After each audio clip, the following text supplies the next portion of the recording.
My name is Lila Barnes, and at 32, I have spent my entire life living in the shadow of my perfect older sister Sophia. She was always the golden child, the one with the awards, the prestige, and our parents' unwavering approval. I never imagined that a job interview would be the place where our lifelong power dynamic would shatter completely. I still remember her smug face as she sat on that interview panel, not knowing her world was about to implode. Before I dive into how my sister's smugness vanished when she realized who my fiancé was, let me know where you're watching from in the comments, and if you've ever dealt with a competitive sibling, hit that like button and subscribe for more real-life stories. Growing up in suburban Connecticut, just 2 years behind my sister Sophia, I learned early on that I would always be second best in our family hierarchy. Our childhood home was a modest 4-bedroom colonial with a big backyard, where most families might have created equal memories for all their children. Not ours. That yard became Sophia's stage for gymnastics routines our parents videotaped religiously, while my attempts at creating garden art projects were dismissed as making messes. Sophia possessed a natural brilliance that made academics seem effortless. By 3rd grade, she was reading at a high school level and solving complex math problems that left her teachers in awe. Meanwhile, I struggled to memorize multiplication tables, but excelled in creative writing and art. My handmade birthday cards and stories were met with polite smiles, then quickly overshadowed when Sophia would announce her latest perfect test score or academic award. The parental favoritism was never stated outright, but actions speak louder than words in family dynamics. When Sophia needed a desk for studying, Dad spent an entire weekend building her a custom workspace with perfect lighting and shelving.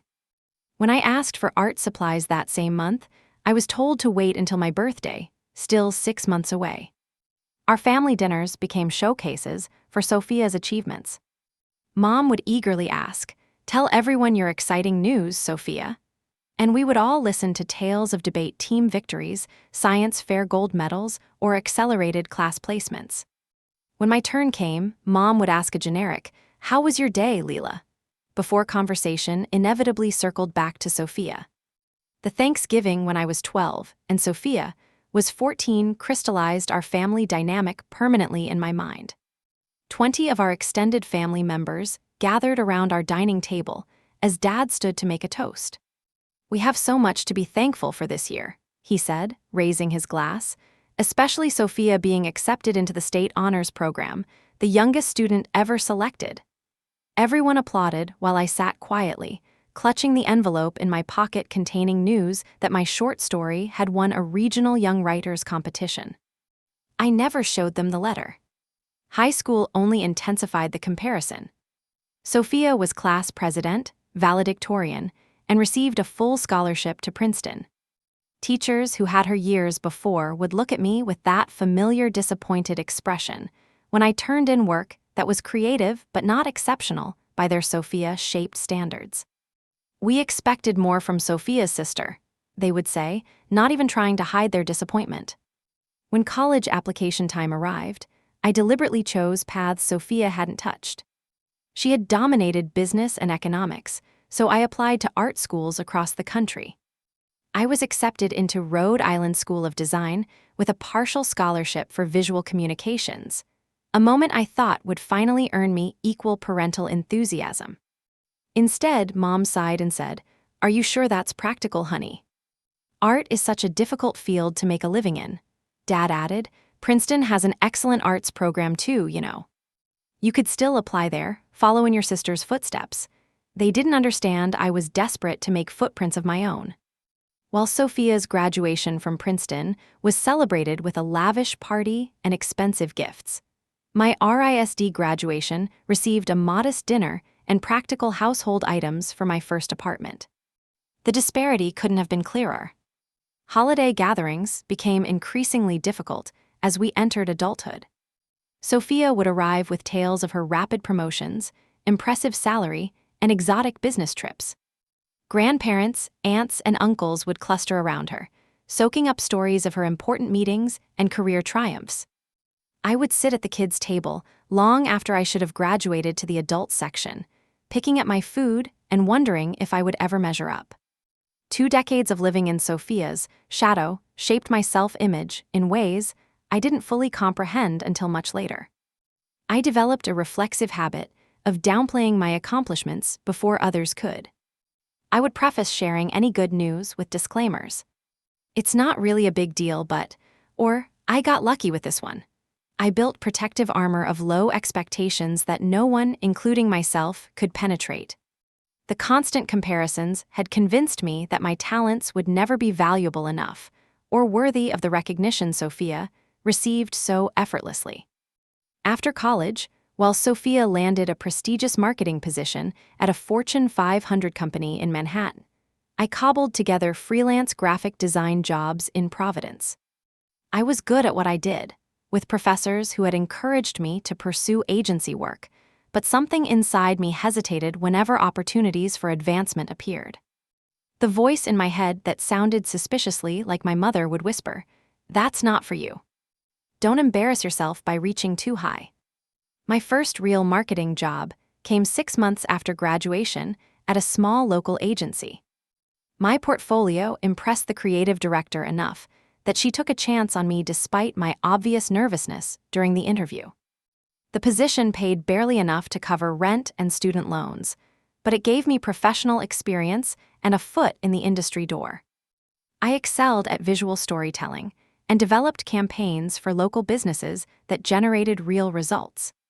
3 clients specifically requested to work with me on their future projects, a fact my supervisor noted during my performance review. "You have a natural talent for understanding what clients need, often before they can articulate it themselves," she told me. "You should consider applying for the junior designer position opening next month." But when the time came, I sabotaged myself by overthinking the application until I missed the deadline entirely. After 2 years, I decided to move to Boston for better opportunities, but my apartment hunt turned into a financial disaster. I put down a deposit on a place that turned out to be a scam, losing $2,000 I couldn't afford. With nowhere to live and limited savings, I ended up moving back to Connecticut and into my parents' house for what was supposed to be just a few weeks. Those weeks stretched into months as my mother's daily commentary on my career choices chipped away at my resolve. "Sophia just bought a condo in Manhattan," she would announce over breakfast. "Her company values her so much they gave her a housing allowance." Meanwhile, I was sending out resumes daily and receiving automated rejections or, worse, silence in return. The contrast between our lives was never more painfully apparent than at my cousin Amber's wedding that summer. Sophia arrived in a designer dress, having flown in first class from a business conference in London. I wore a sail rack dress I had carefully altered myself and had driven to the venue in my 10-year-old Honda with the check engine light perpetually illuminated. During the reception, relatives flocked to Sophia with questions about her recent promotion. "Youngest senior account manager in company history," she announced, champagne flute raised. When the conversation finally turned to me, my aunt asked, "Are you still doing that drawing thing?" before Sophia interrupted with news about her upcoming business trip to Tokyo. I excused myself to the bathroom and cried for 15 minutes. That night, I made a decision. I couldn't continue on this path of perpetual comparison and self-doubt. I enrolled in professional development courses at the local community college, focusing on digital marketing strategy and brand development. I created profiles on freelance websites and took on small projects to rebuild my portfolio and confidence simultaneously. It was during a weekend marketing workshop that I met Jordan, a talented web designer who became the first person to truly see my potential without the shadow of Sophia looming over me. "Your visual storytelling is exceptional," Jordan said after seeing my sample campaign for a fictional eco-friendly product line. "You think differently than most marketers. That's not a weakness, it's your superpower." Jordan's friendship became a lifeline. We would meet for coffee every Wednesday, reviewing each other's projects and offering constructive feedback.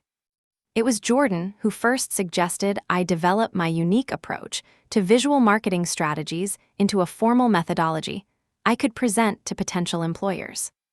Stop trying to be what you think they want, Jordan advised. Show them something they don't even know they need yet. With this encouragement, I created a presentation called Emotional Architecture in Visual Branding that showcased my ability to design campaigns that connected with consumers on a deeper psychological level than traditional marketing. Meanwhile, Sophia had been promoted again, this time to a position at Apex Creative, one of the most prestigious marketing firms in the Northeast. She wasted no opportunity to mention that she had been headhunted specifically for her innovative leadership and unparalleled strategic mind. At Thanksgiving dinner, she distributed business cards to everyone at the table, just in case you know anyone who needs top-tier marketing services. When she handed me mine, her smile held a challenge. "They only hire the best," she said, her tone making it clear which category she believed I fell into. Despite the continued family skepticism, I was slowly rebuilding my professional identity. A small startup hired me to revamp their brand identity, and the results increased their customer engagement by 43%. A local restaurant implemented my marketing strategy and saw weekend reservations double within a month. These successes were modest compared to Sophia's corporate triumphs, but they were mine, and for the first time, I felt genuine pride in my work. It was at an industry networking event in Boston that I first met Michael Reynolds. The Massachusetts Marketing Association had organized a panel discussion on emerging trends, and I had saved for weeks to afford the ticket. I sat in the back row, notebook in hand, determined to make connections that could advance my freelance career. Michael was one of the panelists, the marketing director for a company he didn't name during the presentation. What struck me immediately was how he spoke about marketing as both an art and a science, emphasizing the human emotional connection that many data-driven strategists overlooked. His perspectives aligned remarkably with my own developing philosophy. After the panel, I waited in line to speak with him briefly.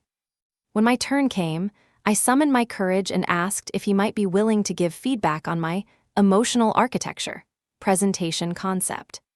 Instead of dismissing me or offering platitudes, he checked his calendar and suggested coffee the following morning. 30 minutes, he said with a warm smile. Bring your best ideas. Those 30 minutes turned into 3 hours at a quiet cafe in Cambridge. Michael listened intently as I nervously explained my approach to creating visual narratives that resonated with specific emotional archetypes. Rather than interrupting or redirecting the conversation to himself, as most successful people tended to do, he asked insightful questions that helped me articulate concepts I had been struggling to define. "You have a genuine gift for understanding how visual elements trigger emotional responses," he told me, reviewing my sample designs. "Most marketers I know would kill for this intuitive sense you have." It was perhaps the first time someone had recognized my different way of thinking as valuable rather than impractical or strange. Our professional coffee meeting evolved into dinner the following week, where conversation flowed from marketing theory to books, travel, and childhood memories. Michael described growing up in Seattle with parents who encouraged his curiosity and creative thinking. I shared carefully edited stories of my upbringing, avoiding the topic of Sophia entirely. Michael's background was impressive by any standard. After completing his MBA at Northwestern, he had worked for several major companies, developing innovative campaigns that had won industry awards. Yet he spoke about his accomplishments with a refreshing humility, more interested in the creative process than in accolades. As we began dating regularly, what amazed me most was how Michael noticed things about my work that even I had missed. "You use color to create emotional transitions in your campaigns," he observed while reviewing a project I was struggling with. "It's subtle but incredibly effective." His validation of my creative instincts gave me permission to trust myself in ways I never had before. Our relationship deepened quickly, built on mutual respect and genuine interest in each other's perspectives. Michael encouraged me to apply for positions that I would have previously considered beyond my reach. The worst they can say is no, he would remind me. But I don't think they will. You underestimate how exceptional your work is. For the first time in my life, I was with someone who saw me clearly, without the distorting lens of comparison that had defined my family relationships. Michael didn't need me to be anyone other than myself, and in his company, I began to discover who that person actually was. I deliberately kept details about Michael's specific workplace vague when mentioning him to my family. Something protective in me wanted to keep this relationship separate from the competitive dynamic that colored all my family interactions.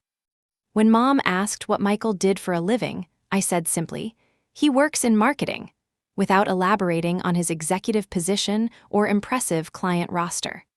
Sophia, during her brief visits home, would make comments like, "Is he with an agency we would have heard of?" Or, "What major campaigns has he worked on?" I deflected these questions, knowing that any information I provided would become ammunition for comparison or dismissal. After 8 months of dating, Michael proposed on a weekend trip to coastal Maine. We had been hiking along the shore when he suggested stopping at a scenic overlook.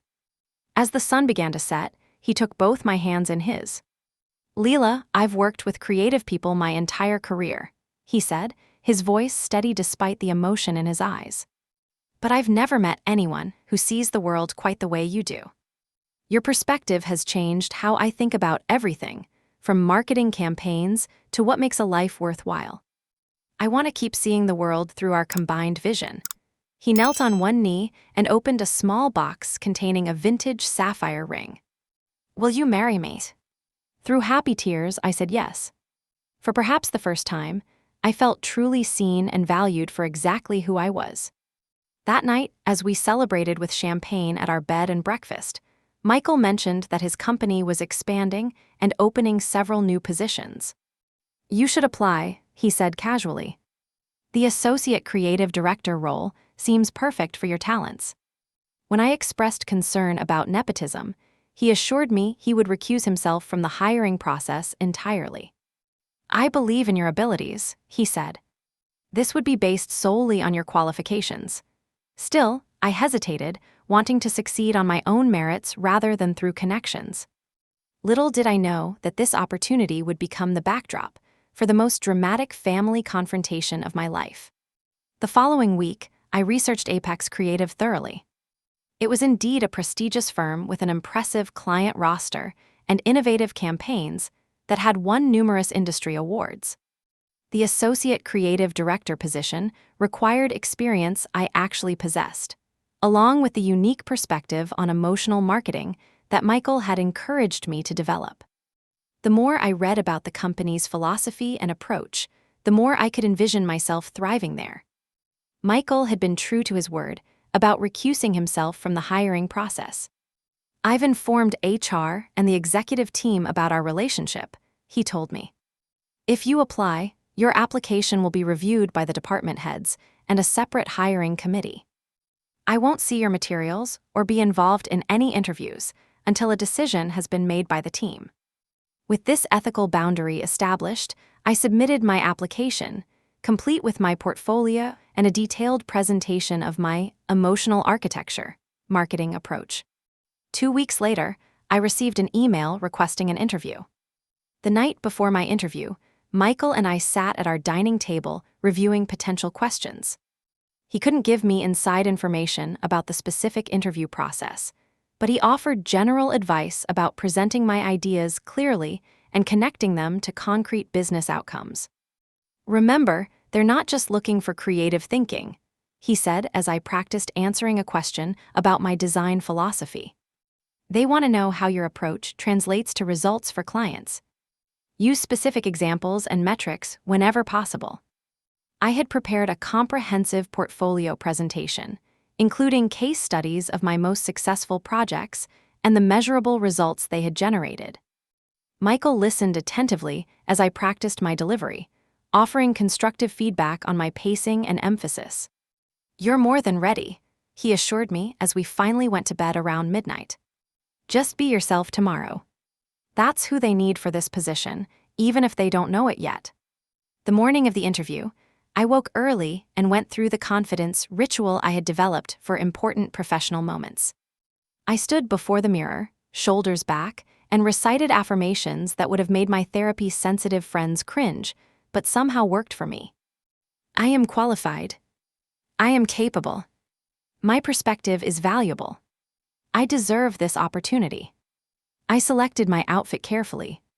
A tailored navy suit that communicated professionalism without being overly conservative, paired with a silk blouse in a soft teal that I knew brought out the color in my eyes and complemented my brown hair. My one concession to personal style was a pair of artistic silver earrings that had been a gift from Jordan after my first successful freelance project. Michael had already left for work hours earlier, texting me a simple, "You've got this. They're the lucky ones to be meeting you."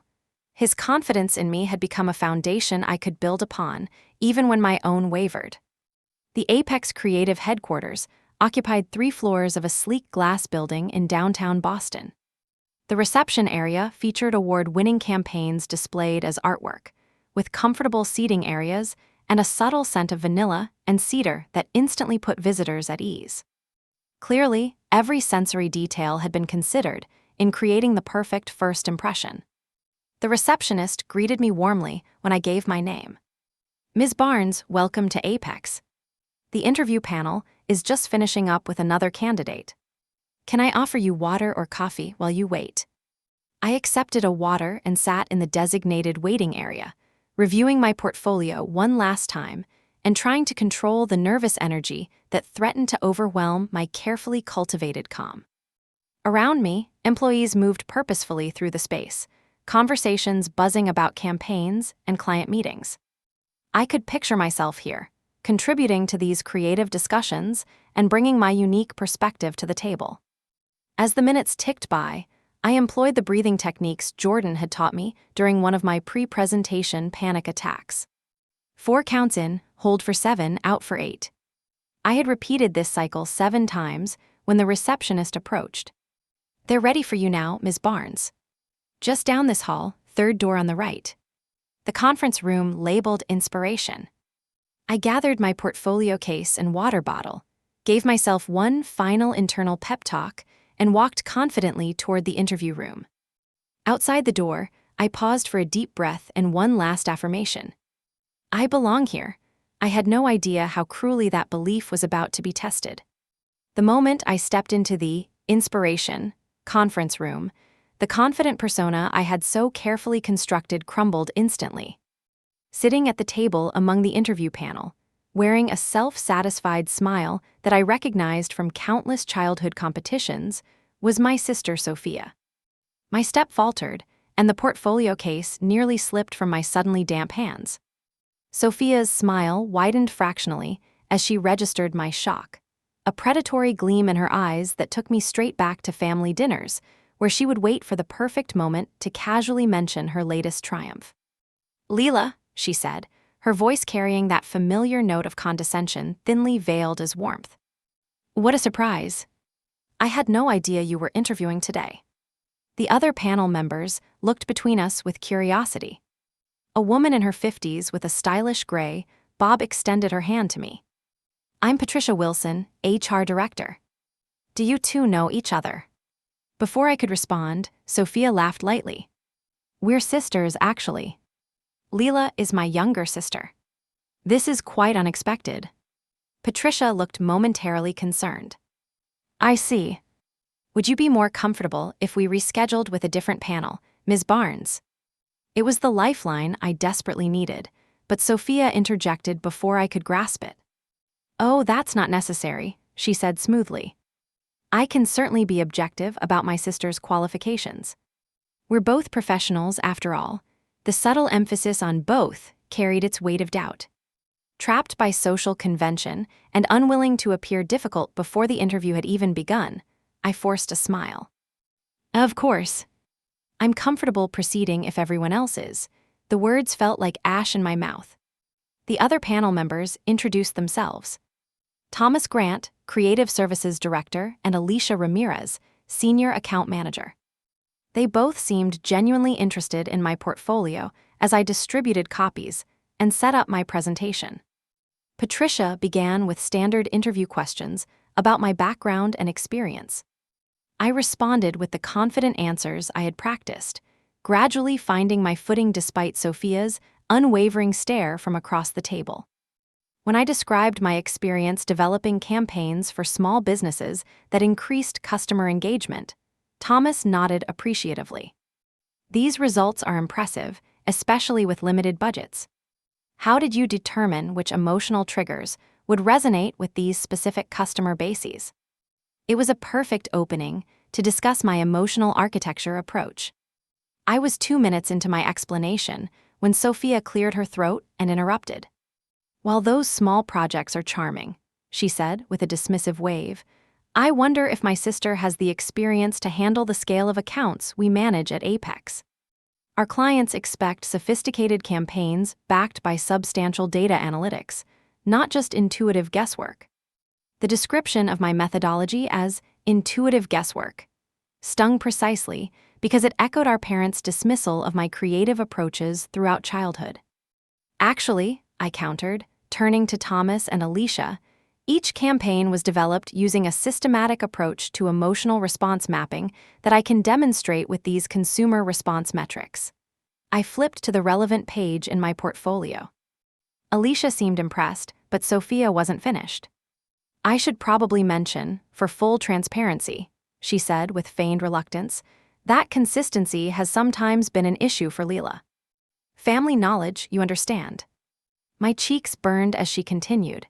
"She tends to start projects with enthusiasm, but can struggle with follow-through when things get challenging. Just something the team might want to consider." Patricia frowned slightly. "Let's focus on professional experience rather than personal observations, Sophia. Ms. Barnes, could you tell us about a time you faced a significant challenge in a project and how you overcame it?" I began describing a particularly difficult client situation I had navigated successfully, but Sophia's interruptions continued, each one more personal and inappropriate than the last. "Did I mention I was just named the youngest senior manager in company history?" She interjected when Thomas asked about my management experience. "It takes a certain natural leadership ability that's difficult to develop if you don't already possess it." With each comment, the other panel members looked increasingly uncomfortable, exchanging glances that communicated their awareness of the unprofessional behavior, but uncertainty about how to address it. The breaking point came when Patricia asked about my 5-year career goals. As I began to answer, Sophia laughed. "5-year goals? That's ambitious considering her track record. Did she mention she's engaged?" Between us, she leaned in conspiratorially toward the panel, though her voice remained perfectly audible to me. "She's marrying down, honestly. Some guy with big dreams, but probably works at a startup that'll fail in a year. She always settles for less than she could have if she just applied herself properly." The room fell silent. Thomas stared at his notepad, clearly mortified. Alicia's eyes widened in shock. Patricia's professional mask slipped for a moment, revealing genuine discomfort. I sat perfectly still, fighting back tears that threatened to confirm every dismissive thing Sophia had implied about my professional readiness. Years of practice at family gatherings had prepared me for exactly this moment, and I called on every ounce of that training to keep my expression neutral and my voice steady. "My fiancé is actually quite established in his field," I said quietly. "But more importantly, my personal relationships have no bearing on my qualifications for this position, which I'd be happy to continue discussing." Sophia wasn't finished. Her eyes narrowed as she delivered what she clearly thought would be the final blow. "Let's be honest about why you're really here, Lila. We all know people often get interviews through connections rather than qualifications. Is there someone at Apex you know? Perhaps through your fiancé's business contacts?" Before I could respond to this direct accusation of nepotism, Patricia intervened firmly. "That's quite enough, Sophia. This line of questioning is inappropriate and not relevant to our assessment process." She turned to me with an apologetic expression. "Ms. Barnes, I apologize for the unprofessional nature of some of these interactions. Please be assured that Apex Creative evaluates all candidates based solely on their qualifications and potential contribution to our team. The tension in the room was palpable when Patricia's phone buzzed. She checked the message and looked up. The marketing director is joining us now for the final portion of the interview. He likes to meet all candidates for leadership positions personally. Sophia immediately straightened her posture and adjusted her expression to one of polished professionalism, all traces of the previous malice vanishing behind a corporate mask. Excellent. The director will have valuable insights about whether Lila might be a fit for our team culture. As footsteps approached outside the conference room, I took a deep breath and prepared for one more executive to witness my humiliation. The door opened, and my world tilted on its axis. Michael stepped into the room, impeccably dressed in a charcoal suit I had helped him select just last month. His presence, always commanding, seemed to instantly transform the atmosphere of the conference room. For a split second, no one spoke as the unexpected connections registered across different faces. Sophia's expression underwent a remarkable transformation that I would have found comical under different circumstances. The smug superiority drained away like water through a sieve, replaced first by confusion, then dawning realization, and finally naked horror as she looked between Michael and me. Her complexion paled to an almost ghostly white, and her perfectly manicured hand gripped the edge of the conference table so tightly her knuckles matched her face. Michael, consummate professional that he was, betrayed no personal recognition beyond a generally pleasant demeanor. "Good afternoon, everyone. Sorry I'm running slightly behind schedule." He took the empty seat at the head of the table, nodding professionally to each person. When his eyes met mine, they held the same warm respect they would for any candidate, without a hint of our personal connection. "Ms. Barnes," he said evenly, "I've heard excellent things about your portfolio from the initial review committee. I'm looking forward to seeing your presentation." Sophia made a small, strangled sound that she attempted to cover with a cough. Mr. Reynolds, I didn't realize you'd be joining us personally for this interview." Michael turned to her with polite attention. "I make it a point to meet all candidates for director-level positions, Ms. Barnes. As you know, the creative direction of our campaigns is central to Apex's success." He glanced around the table, noting the unusual tension. "Is everything proceeding smoothly with the interview process?" Patricia cleared her throat. "We were just discussing Ms. Barnes' qualifications and experience. There have been some unusual dynamics in this particular interview that might warrant explanation." Michael's eyebrow raised slightly. "Unusual in what way?" Thomas spoke up, clearly uncomfortable but professional. "It appears that Ms. Barnes, the candidate, and Ms. Barnes, our senior manager, are sisters. This fact was not known to the committee beforehand." "I see," Michael said, his expression thoughtful but unreadable. He turned to me. "Ms. Barnes, are you comfortable continuing with the current panel? We can certainly arrange an alternative interview team if you prefer." For the first time since entering the room, I felt a surge of confidence. "I'm perfectly comfortable proceeding, Mr. Reynolds. My work and qualifications stand on their own merits." Michael nodded and turned to Sophia, whose face now fluctuated between ghostly pale and flushed crimson. "And you, Ms. Barnes, can you continue to provide objective assessment of the candidate's qualifications?" Sophia's mouth opened and closed without producing sound before she managed to stammer. "Of course, absolutely, I can be completely objective. I apologize if any of my previous comments seemed personal. I was merely trying to ensure a thorough vetting process." Michael studied her for a moment longer than was comfortable. "I think it might be best if we had a quick word outside, Ms. Barnes." He stood and gestured toward the door. "The rest of the committee can continue reviewing the portfolio materials for a few minutes."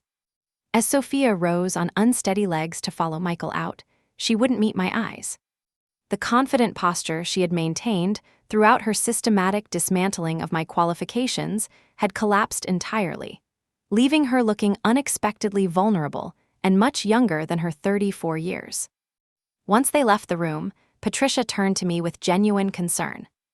Ms. Barnes, I want to apologize for the unprofessional nature of some of the questioning you experienced. That is not representative of how Apex conducts interviews or treats potential team members. Alicia added, your portfolio is genuinely impressive. The emotional mapping system you've developed shows remarkable insight into consumer psychology. Thomas nodded in agreement. The results you've achieved for smaller clients suggest significant potential for scaling your approach to larger campaigns. I'm particularly interested in how you would apply your methodology to our telecommunications client who's struggling with customer perception issues. Their sincere interest in my work provided a lifeline back to professional solid ground. I expanded on how my emotional architecture approach could be adapted for larger clients, finding my voice growing stronger as I explained the methodology I had developed over years of careful observation and testing. From the hallway, I could hear the muffled sound of Michael's measured tones interspersed with Sophia's increasingly distressed responses, though the actual words remained indistinct. Whatever was being said, it was clear from the pitch of her voice that Sophia was not experiencing the conversation as pleasant. After about 10 minutes, the door opened, and Michael returned alone. Ms. Barnes will be stepping away from the remainder of this interview process, he explained calmly. She sends her apologies for any unprofessional behavior. He took his seat and smiled encouragingly at me. Now, I understand you have a presentation about emotional architecture in marketing. I'd be very interested to see that approach. With Sophia's oppressive presence removed, the interview transformed into the professional experience it should have been from the beginning. I presented my marketing philosophy with growing confidence, fielding thoughtful questions from all 3 remaining panel members. Michael reviewed my portfolio with careful attention, asking insightful questions that allowed me to showcase my strategic thinking. This campaign for the local restaurant chain is particularly effective, he noted. You identified an emotional connection to family traditions that competitors were missing entirely. As the interview concluded, Patricia walked me back to the reception area. Thank you for your professionalism today, Ms. Barnes, especially given the uncomfortable circumstances. We'll be in touch very soon regarding next steps. Her genuine smile suggested those steps might be positive. As I gathered my belongings to leave, I caught a glimpse through a glass office wall of Sophia seated in a conference room, tissues scattered on the table before her, her face streaked with tears as she spoke with someone from Human Resources. Our eyes met briefly across the distance, and for the first time in our adult lives, I saw something I had never expected to see directed at me from my perfect sister. Remorse. The drive home from Apex Creative became an emotional odyssey. As I navigated Boston traffic in a daze, tears I had successfully contained during the interview finally broke free. They weren't tears of humiliation or even anger, but a complex mixture of vindication, disbelief, and a strange sense of loss. For 32 years, Sophia had been both my tormentor and my North Star, the standard against which I measured myself and invariably fell short. Seeing her facade crumble so completely had been satisfying in the moment, but left me feeling hollow in a way I hadn't anticipated. Michael arrived home 2 hours after I did, his expression troubled as he hung his coat by the door. He sat beside me on the couch and took my hands in his. I need to apologize, he said softly. When I encouraged you to apply, I had no idea Sophia was your sister. She joined from the New York office only 3 weeks ago, and I hadn't made the connection with your last name since you rarely talk about your family. It's not your fault, I assured him. I deliberately kept those worlds separate. I never mentioned her name to you, and I was vague about your position when talking to my family. I hesitated before asking, what happens now? With Sophia, I mean. And with my application. Michael sighed deeply. From an ethical standpoint, I can tell you what generally happens in situations involving conflicts of interest and unprofessional conduct, but I can't discuss specific personnel matters. He explained that company policy required documentation of interview impropriety, and that behavior like what Sophia displayed typically resulted in disciplinary action. particularly for management-level employees who should model company values.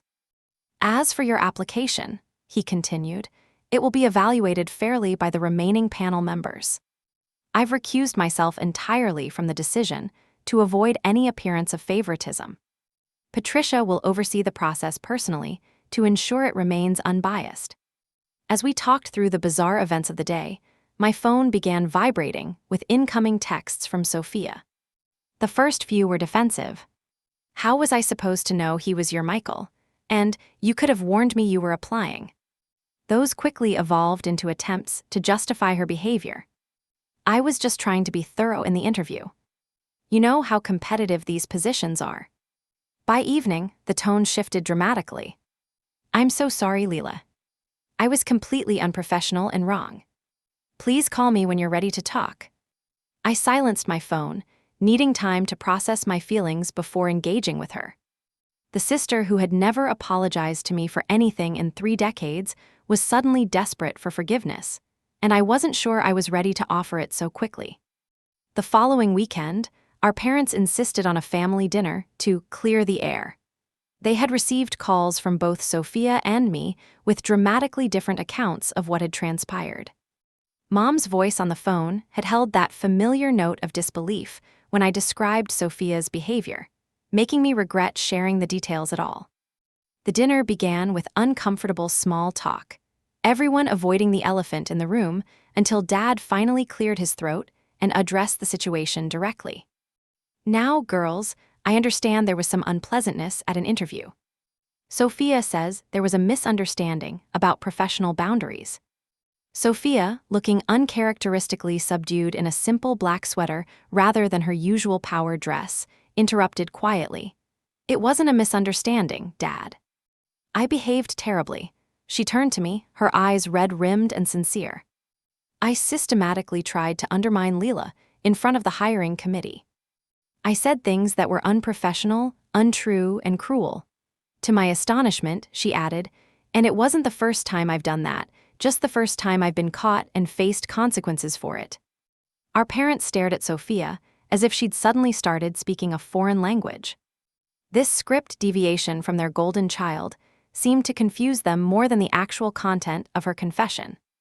But surely you were just being thorough, Mom started, falling into her familiar pattern of excusing Sophia's behavior. In a competitive environment like that. No, Mom, Sophia said firmly. What I did was wrong. It was bullying, plain and simple. She looked at me directly. The truth is, I've been threatened by Lila for years. Her creativity, her unique way of seeing things, her quiet persistence. I've always known she had talents I could never match, so I consistently tried to diminish them. The admission hung in the air like a physical presence. My father cleared his throat, visibly uncomfortable with this new reality, where his daughters couldn't be neatly categorized as the successful one and the struggling one. Well, he said awkwardly, families have disagreements, but blood is thicker than water. I'm sure you girls can put this behind you. It's not that simple, Dad. I finally spoke up, finding a strength in my voice I hadn't known was there. This isn't about one interview. This is about a lifetime of patterns where Sophia was elevated and I was diminished. And you and Mom helped create and maintain that dynamic. My mother gasped softly, but I continued. I don't say that to hurt you, but we can't heal what we don't acknowledge. For years, I believed I was less valuable because my talents were different from Sophia's. I internalized that message from my family, the people who were supposed to see and nurture my unique strengths. To my surprise, my father's eyes filled with tears. I never intended to make you feel that way, Lila. I thought I was encouraging excellence. In only one form, I replied gently. There are many types of excellence, Dad. That dinner became the first of many difficult, but healing conversations with my family. The process wasn't quick or easy, but it was necessary, like setting a broken bone so it can finally heal properly. 3 days after the interview debacle, I received a call from Patricia Wilson. Ms. Barnes, I'm pleased to inform you that Apex Creative would like to offer you the position of Associate Creative Director. She assured me that the decision had been made based solely on my qualifications, portfolio, and interview performance, with multiple levels of review to ensure fairness. The position came with conditions I had already anticipated. I would work in a different department from Sophia, report to a different executive, and we would both need to sign conflict of interest disclosures. I accepted the offer with a mixture of pride and trepidation. My first day at Apex was understandably awkward. Whispers followed me through the office, as news of the dramatic interview had inevitably spread despite HR's best efforts at discretion. Sophia and I had arranged to meet before work in the coffee shop downstairs, a neutral territory for our first professional encounter. "I've been placed on probation," she told me without preamble, stirring her untouched coffee. "It's well-deserved." I also voluntarily removed myself from the senior leadership committee for the next quarter to demonstrate my commitment to rebuilding trust with the team. Her honesty surprised me. "That couldn't have been easy for you." "Neither was growing up watching you create beautiful things effortlessly while I had to work obsessively for every achievement," she replied with unexpected vulnerability. "But that's an explanation, not an excuse. I've started therapy to work on my competitive issues and insecurity. It should have happened years ago." We established careful professional boundaries and agreed to keep our interactions at work cordial but minimal until we had developed healthier patterns in our personal relationship. Over the next 6 months, I immersed myself in my new role, determined to prove that I had earned my position through merit alone. My emotional architecture, approach to campaign development, resonated with clients who were tired of traditional marketing that failed to create genuine connections with consumers. My first major campaign for a healthcare client increased patient engagement by 68%, setting a new benchmark for the industry. When the client specifically requested me for their next project, I experienced a professional confidence I had never known before. Gradually, the whispers about nepotism faded, replaced by genuine respect from colleagues who recognized the value I brought to the creative team. I built strong professional relationships based on collaboration rather than competition, creating a departmental culture that celebrated diverse approaches to problem solving. Sophia and I began the slow work of rebuilding our relationship from its toxic foundation.